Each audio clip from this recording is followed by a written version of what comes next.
personal care, meron tayong mga kagaya ng toothpaste. Okay? Meron tayong Ganoshi toothpaste at meron tayong DXNZ Care toothpaste. Siyempre, pag nagbebenta ka ng toothpaste, anong dapat naka-partner? Toothbrush. Meron din tayo yan. Kompleto po tayo. Bakit mo to sinasabi, sir? Because we always encourage to people to change brand. Because sometimes dito sa atin, we do not change brand eh. Ang ginagawa lang natin, we always tend to use the product, sell the product, but itself, hindi tayo nag-change brand. Pero kailangan po hindi naman biglaan. Kasi if you compare the price of the local brand to the price of DXN, medyo malayo. So, paunti-unti.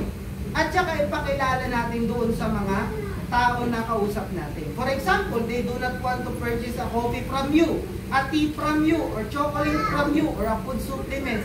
We can tell to the people that we have this kind of personal care. Of course, lagi naman natututbrush ang mga tao. Lagi nga ba? Okay. Something like that. And of course, syempre, meron din tayong Ganoshi body foam. Okay? Panligo. We also have the shampoo. Sorry for that, medyo nagkaroon lang. Ganoshi shampoo. Okay? So, meron po yan. Ang paalala ko lang po sa inyo, if you are going to sell the personal care, gamitin po natin ang tamang marketing. For example, sir, toothpaste po.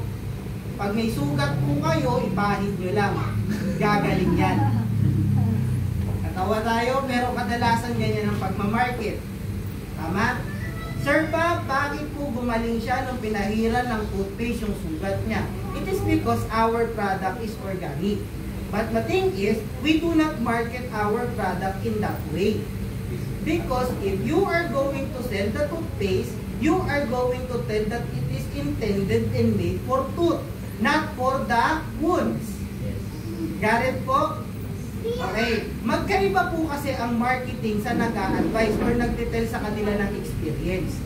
Okay? Ang problema kasi sa atin mga members and leaders is we tell to the people, and sometimes dahil nga gusto natin sila makonvince na bumili or mag-member sa atin, we are going to exaggerate yung ating mga sinasabi. Which is sometimes totoo naman. Kasi nga una, naging experience na. Pero again po, hindi po natin sila minamarket ng gano'n ha. Magkaiba po kasi yung suggestion. For example, sir, pag bili kang toothpaste, lagay mo sa sugat mo, gagaling yan. That is wrong. But if you tell like this to the people, sir, meron po kami tinda na toothbrush, baka gusto nyong bumili. Okay? So, may experience, sir, kapag nagkaroon tayo ng mga wounds, pwede nyo siyang ilagay. Pero, sir, disclaimer lang ha, sa akin kasi gumana yun, baka sa'yo hindi. So, pagkaiba po yun. Garret ko, nakuha po natin. Garret ha? Okay. Wala na po tayong magbubuhos ng ganyan. Makikita kami ni Sir Johnson. Sana sa inyo. Next part po natin, syempre may toothpaste, meron tayong sabon. Meron tayong sabon, specially formulated with Ganoderma extract and palm oil. Okay, ito po yan. At good po yan sa lahat ng gender guys ha. Hindi lang po yan dahil babae yung nasa harap, pang babae na. Pwede rin po yan sa lalaki. Meron din tayong variants of soap, which is the DXN Ganoshi Trans Soap and the Uucha Trans Soap.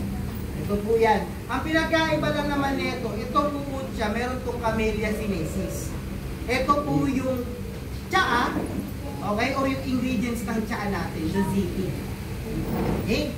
Next, we also have talcum powder. Ang talcum powder po, ito po ay pulpo.